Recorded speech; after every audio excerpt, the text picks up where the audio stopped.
everyone. I'm Molly Lindquist, part of the Manta Cares team, and I want to welcome you to our Patient from Hell podcast club.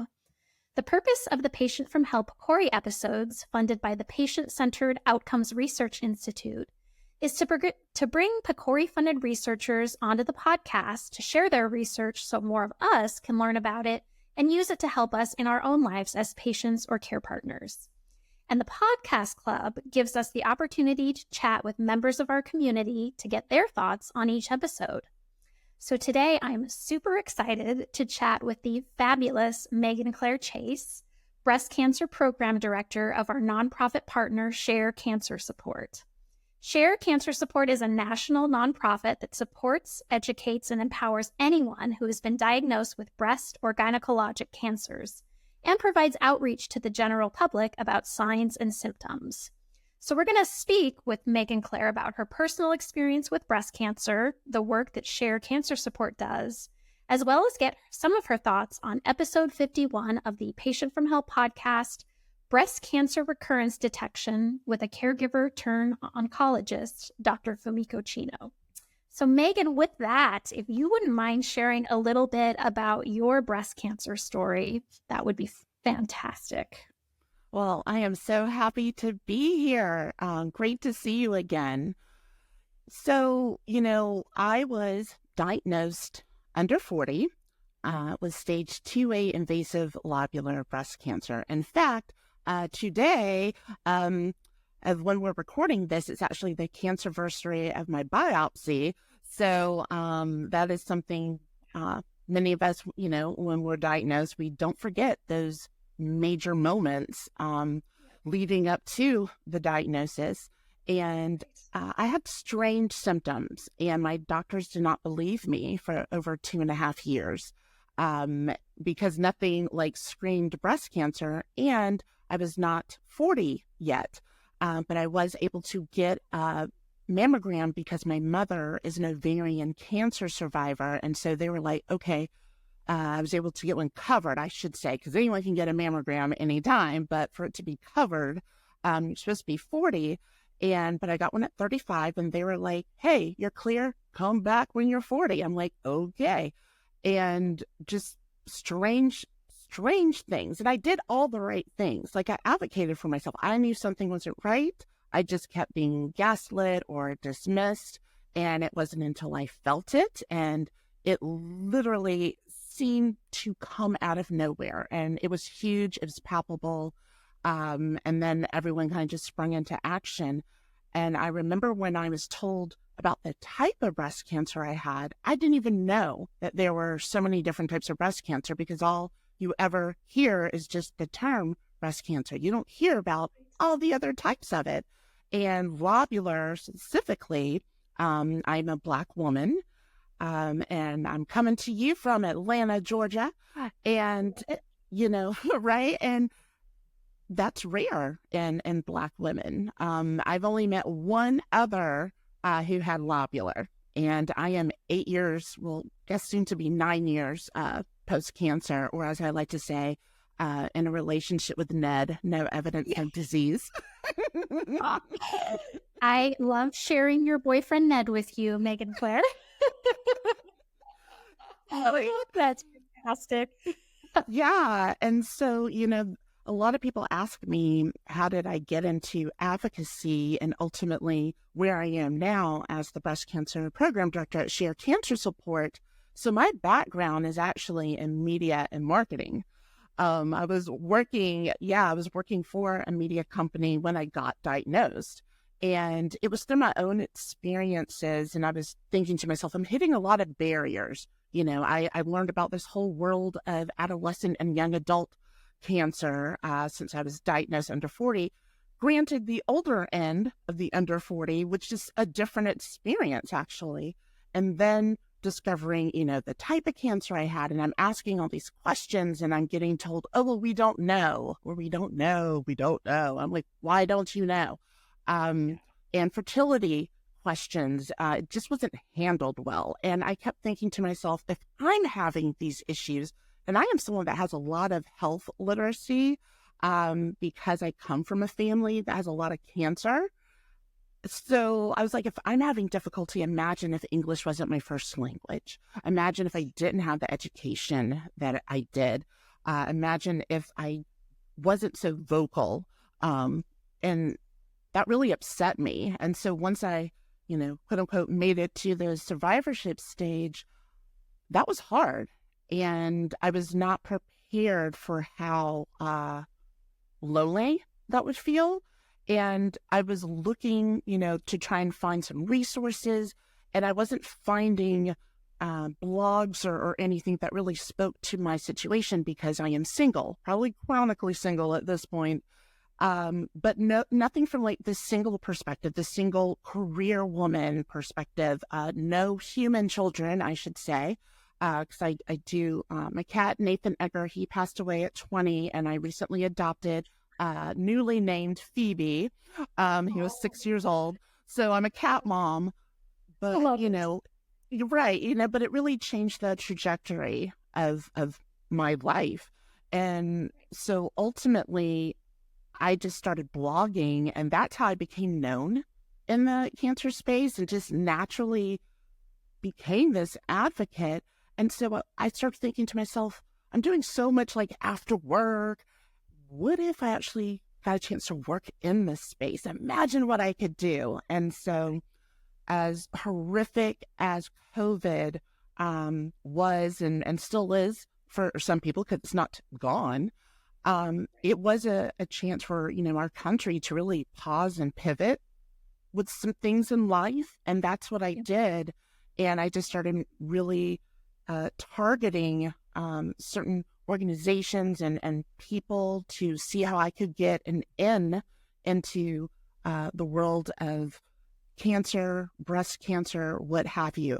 And ultimately, I ended up finding this job at Share Cancer Support, and it'll be 3 years come March. So I'm really pleased with, I guess, like the transition and how easy that was because of my own experience in being vocal. And I think having that creative background too also adds a different element. And I'm also a caregiver.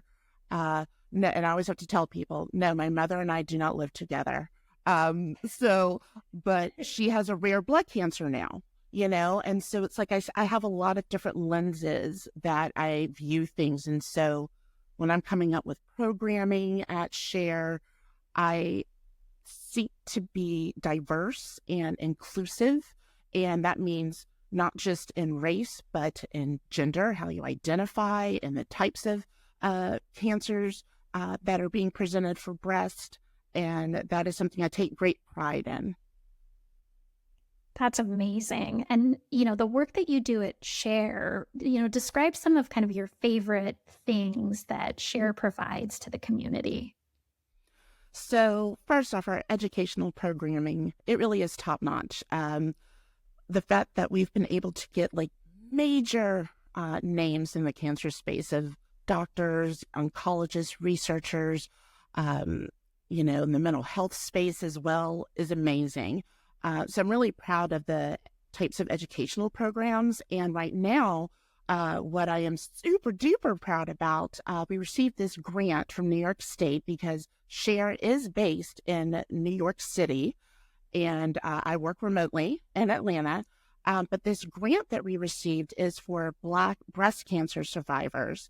And so I have created very specific types of support services because our breast cancer support groups are fantastic, and we have multiple ones, some that are very specific to the type, and then others are more general. So you can meet people of different ages and different stages of where they are within their journey. But this grant, I was already doing the educational piece anyway, because I don't just talk the talk, I walk the walk, right? But it's the supportive services. So we have a Let's Talk About It for breast cancer that's general, and that is facilitated by a licensed oncology social worker. But I also created a Let's Talk About It for Black women with breast cancer. And I choose the topics. I am a co-facilitator with a licensed oncology social worker who is also a Black woman. And it has been amazing. We just finished our 5-month pilot. It's once a month. And the feedback from this, Molly, like, it's the topics that I've been selecting, honestly, is what I always wanted. And I didn't get to experience it because it's all through the Black experience, that lens, because that is a different element going through cancer. Our race, sad to say, it does play a big part in how we're treated and how we're believed. And the fact that not only are early stage Black breast cancer survivors joining these groups, it's ones that have other cancers are coming to it because the topics are resonating so much. And that's what I just that was a huge surprise for me, but also seeing the feedback of thank you for centering our voices. Thank you for bringing this resource to us. So that is something I'm very proud of continuing with our usual programming and support groups and making sure, those are running well, but also creating something new that is very specific for a very specific marginalized community. And we're starting a mentorship program that's going to launch actually in a few weeks. And we're calling it Sister to Sister Mentoring because sometimes you may not want to talk about certain things in a bigger group. And the mentors are trained. They're advocates like me. We actually have 2 trained ones, and we'll get more depending on how many mentees we ultimately get. But that's what I'm really proud of right now. And also, too, I'm the host, speaking of podcast, of our BC Life podcast. And that one is specifically for all early stage breast cancer survivors. And because there was a gap in our, the support for survivorship, whether you're newly into survivorship or you're 20 years out, there's still some things that, you need support with. And I've been so excited to say, again, the diversity on that. We had a transgender breast cancer / chest cancer patient on. I actually have another one that'll be the first episode of our 3rd season for next year because I can't believe it'll soon be 2025. So, so just doing a lot of, I feel, very intentional work that is really centering voices that we need to hear and learn about their experiences to help guide us for future research, future programming. That is absolutely wonderful. And I think something that I love so much about you, Megan Claire, and the work that you do is you really have this beautiful ability to make people feel seen and heard. And I think that when we go through things like cancer, we can feel very isolated and alone. And, it's very overwhelming and scary. But to have outlets and resources to address the many aspects of the experience is not only invaluable, but I think just acknowledges, the I would say the crappy experience that cancer brings into our life.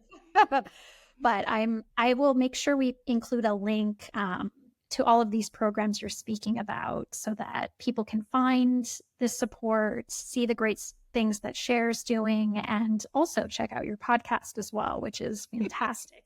This is where your media background and your my theater background too. Oh my gosh.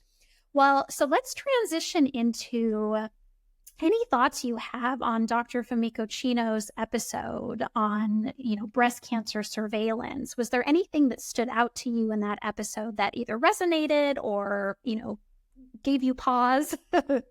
Well, first of all, Dr. Chino is amazing, and she is known for her style as well as her brilliance. And I have yet, we keep missing each other. A lot of times we'll be at the same conferences, and I'm I know she's here. I've been trying to seek her out to meet her in person.